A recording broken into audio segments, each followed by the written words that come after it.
Welcome to the Skylands Showcase. Skylands Showcase is my new series where we take a look at a Skylander and review them, and I give my earth-shattering opinions on them.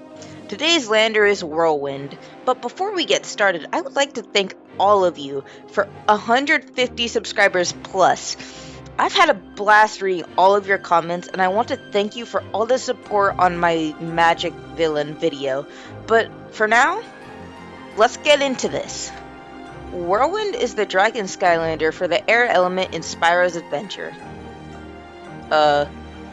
We'll get to you at a later date. She has a Series 2, which is what I'm using today, and a Series 3, which I don't have. And she has multiple variants and chases that are expensive, and an Eon's Elite, which is probably also expensive and I don't have. Firstly, I want to go over her backstory because it's quite frankly crazy. So she's a mix between a dragon and a unicorn, and both of her birth species hate her. Like, absolutely despise her. I mean, I can't blame them. She has a face not even a mother could love. No. So that checks the discrimination box, and what else can we check? Racism? Yep, we can check that box as well. So, because she was discriminated against by both of her birth species, that has to be a world record of some kind. She secluded herself in the clouds and had an epic training montage with her best friends, Tempest Cloud 1 and Gerald. He's also a cloud. One day the trolls started hunting unicorns and dragons, so after seeing this, she flung into action and defended both of her kinds. Eon saw this and made her a Skylander. Despite the discrimination, A+ on Whirlwind for her morals. Let's give her a sticker as well. I want to start talking about Whirlwind in-game, but firstly I need to explain this hat I gave her. I thought it looked cool. Also, I'm bringing a level 1 Skylander into Chapter 14 of Trap Team Hard Mode. I should be able to crack an egg on my miniature equine so it doesn't die in the first 5 seconds and gets sent to the glue factory without getting hanged. Whirlwind's primary is rainbows. Oh my goody gosh, Robin rainbows. It also reminds me of a friend. What?